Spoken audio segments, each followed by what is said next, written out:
ഐശ്വര്യലക്ഷ്മി എന്നൊരു നടി ഒരു സിനിമ കണ്ടതിന് ശേഷം ഇറങ്ങി വരുന്നു. അദ്ദേഹത്തിന്റെ ആരാധകനാണെന്ന് അവകാശപ്പെടുന്ന ഒരാൾ അവർക്ക് നേരെ കൈ നീട്ടുന്നു. അവർ നിരസിക്കും. ആരാധകന്റെ പേര് മറ്റേ ആറാട്ടണ്ണൻ എന്ന് വിളിക്കുന്ന ഒരുത്തനല്ലേ? എന്നെ പൊക്കി പറഞ്ഞ് സോപ്പിടാനുള്ള പരിപാടിയാ കള്ളന്മാര്. നന്ദു ചേട്ടനല്ലേ ചായ കുടിച്ചോണ്ട് ഇങ്ങനെയൊക്കെയാണ്. ആ പുള്ളിയുടെ നിന്ന് കൈ കൊടുത്തിട്ട് ഇപ്പൊ അന്നേരം പുള്ളിയുടെ തോളിൽ ഇങ്ങനെ പാറ്റ് ചെയ്യുന്നു. നന്ദു ചേട്ടാ പുറത്ത് തട്ടി ചെവിക്കല്ലടിച്ച് പൊട്ടിക്കണ്ടേന്ന് ചോദിച്ചോണ്ട് ചുമ്മാ പറഞ്ഞായിരിക്കുമല്ലേ? ചുമ്മാ പറഞ്ഞതാ. അയാൾ ശരിക്കും പറഞ്ഞതായിരിക്കും.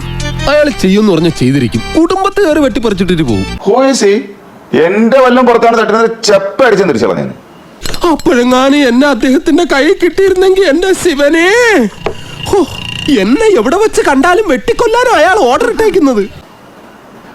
അവൻ എന്ത് അധികാരമാണുള്ളത് ഒരു മനുഷ്യന്റെ ശരീരത്തിലേക്ക് കടന്നു കയറാൻ? അന്ന് എനിക്ക് വിവരമില്ലല്ലോ. എന്താ വിവരമുള്ള നിങ്ങൾ കുറെ പേര് ചേർന്നിട്ട് ഏതോ ഒരു ഊളനെ ഈസ് മെന്റലി അൺസ്റ്റേബിൾ. മാസത്തിൽ 8 ദിവസം അവന് മെന്റൽ ഡിപ്രഷൻ ഉണ്ടാവും. ഒരുമാതിരിപ്പെട്ട കണ്ണടിച്ചാലൊന്നും അവന് നോർമൽ ആവില്ല. അതുകൊണ്ട് പള്ളിവാസലിൽ കൊണ്ടുപോയി നേരിട്ട് കണ്ണടിപ്പിക്കുന്നത് ഞാനാ. പുള്ളിക്ക് ഷേക്ക് ഹാൻഡ് കൊടുക്കണം എന്നുള്ളത് നിർബന്ധമുള്ള കാര്യമാണോ?